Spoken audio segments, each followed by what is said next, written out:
Hello, this is the Tradesight U.S. Stocks and Futures Market Preview for Thursday, the 26th of April, and Friday, the 27th. Hope you have a good trading week. It was a great trading day for me on Wednesday, both in futures and stocks, especially early. Didn't do much after that. Here's a look at the ES front month futures contract. This is the daily chart of the broad market in futures form.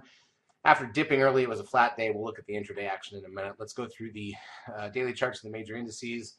See what we got. Look at the intraday action. This will serve as the last 2 days of the week preview as normal. We don't typically do previews for Fridays. Crude oil, 67.92. That's up 22 cents. Hanging near the highs. Not good at the pump, I'm sure. Gold down $11.22 to 1321.60. S&P cash index gains $4.83. NDX up 489. Not much different. Stocks down a point.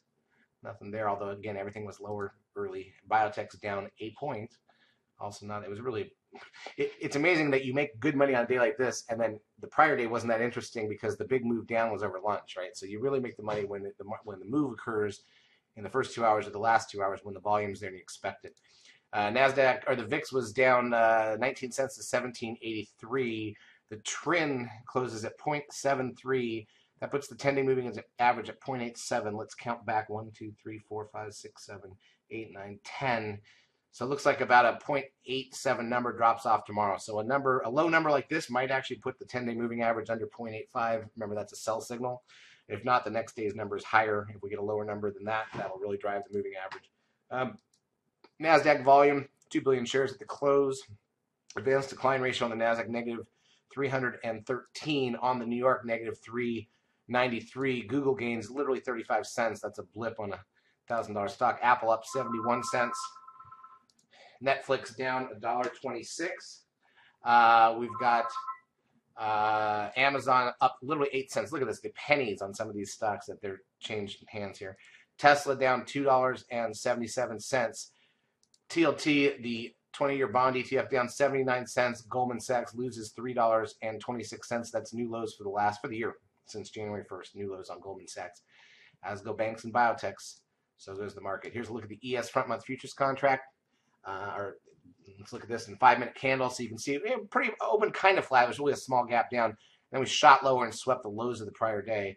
Then came back up and then just played with that level all day. We tried to make new highs coming out of lunch, but that didn't work. NASDAQ side pretty much the same, even flatter after that initial push. But we made good money on the futures and good money on a couple stocks early. And if nothing else happens, then that's what you get. In terms of economic data coming out the rest of the week, durable goods, unemployment, the initial and continuing jobless claims, goods trade balance, and preliminary wholesale inventories an hour before the bell on Thursday. Natty gas an hour into the market.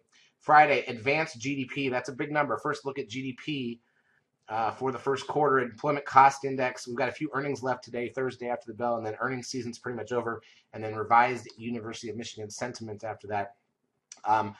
So that's the rest of the week. I'm going to be on the road, so we'll see what happens. Charts, as usual, brought to you by eSignal. If you've not yet taken a trial of our services, feel free to do so. We will help you out for a couple weeks. Have a great trading Thursday and Friday.